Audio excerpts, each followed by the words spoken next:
Arlette said. Like Miss Arlette said. Like I said, I'm from Inglewood, California. Kind of grew up in a rough neighborhood.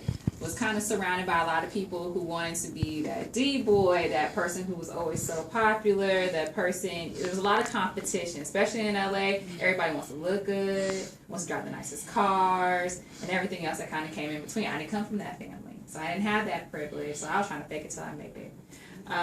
So I was starting to get older. I made the decision that I was going to go to school. And that was it. I was going to school, and as I got ready to leave for college, some of my friends that decided not to started to look at me different. I was a little bit funny. I was selling out because I was leaving to go to college. So, but that didn't stop me. I went to Cal State University of Fullerton. I graduated with 2 degrees in English and Afro-ethnic studies. From there, at that time in my life, it was really difficult because I did have a lot of friends back home who had a lot of things to say about the fact that I left. Not only left, I left the city.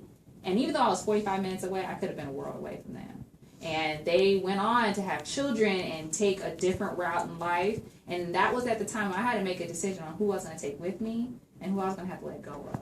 And it wasn't because I thought anything differently of them, but I'm not going to let anybody tell me that I made the wrong decision because I decided to go to school. That was something that I had to do for me, and if you can't support me and you can't love me through that, I can't take you with me.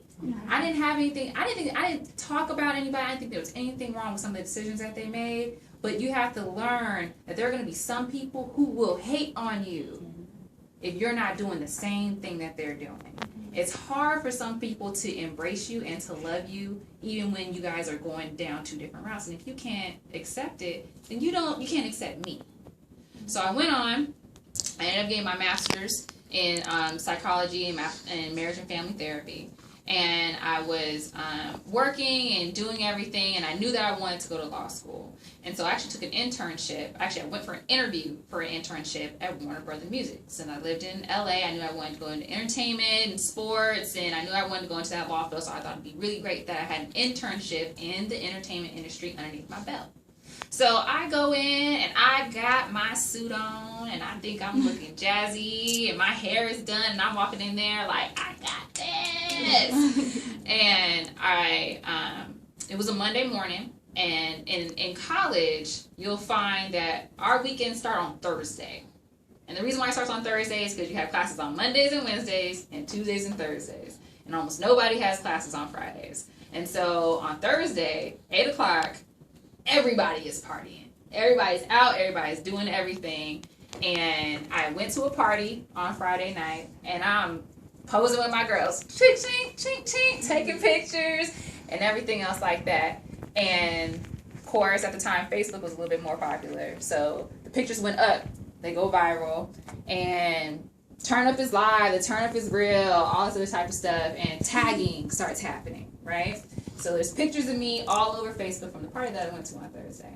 So I'm going into my interview on Monday. And I'm thinking, I look so professional. He's going to be so impressed with me, with everything that I was doing. I've been doing in school. I was active on campus. I was a member of Sigma Gamma Rho Sorority Incorporated. And I thought that everything, I was golden. Like, I looked like the golden child. I was the one who rose above from Inglewood. And so he's sitting there, he's asking me all these questions, and I'm talking to him, giving him my best spiel. I practiced in the mirror. I knew I was prepared for every question. And he said, so what do you do for fun? And I said, I study, I play basketball, and I'm giving him all, the answers that I think he wants to hear.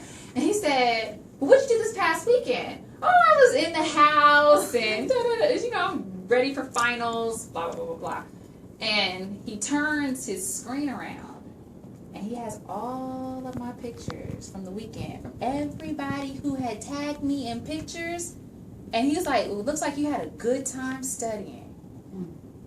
And it came back on me. It made me look like a liar. It made me look irresponsible. And all that stuff and all that jazz and my fancy suit wasn't even holding any weight.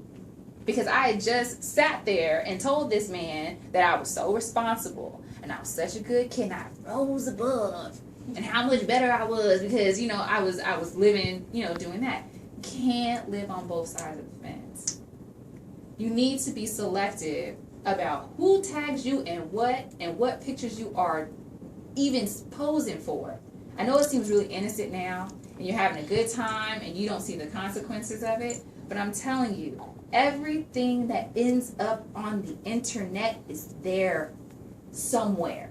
Screenshots, the people can pull up stuff from years ago that you thought that you deleted and you got rid of. It is still out there somewhere. Now, when you guys post pictures, I really guys want you guys to think, in 10 years from now, would I want anybody to see this picture?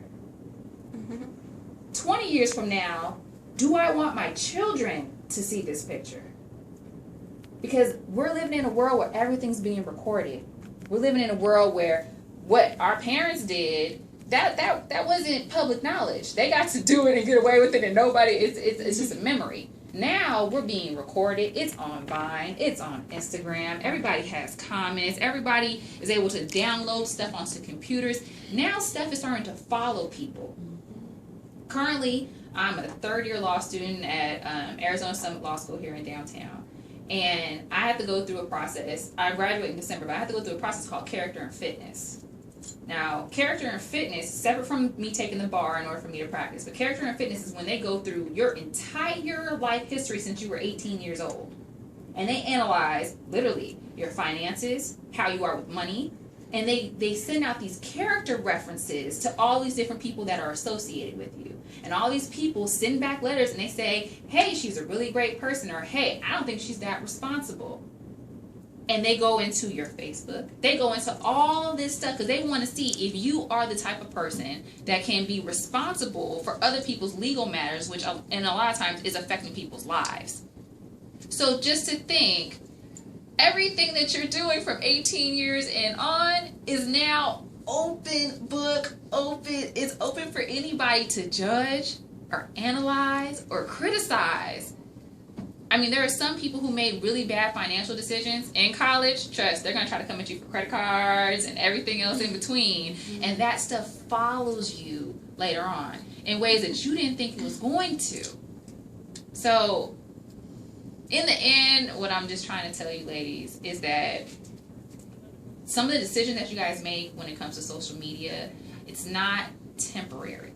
And it may seem fun, but I have found, like, since that incident happened, and I was severely embarrassed, and even though he did give me the job, I was embarrassed from that point forward. I kind of felt like I was called out. I got called out on my stuff. And then I started to say, am I being selective? There is nothing wrong with being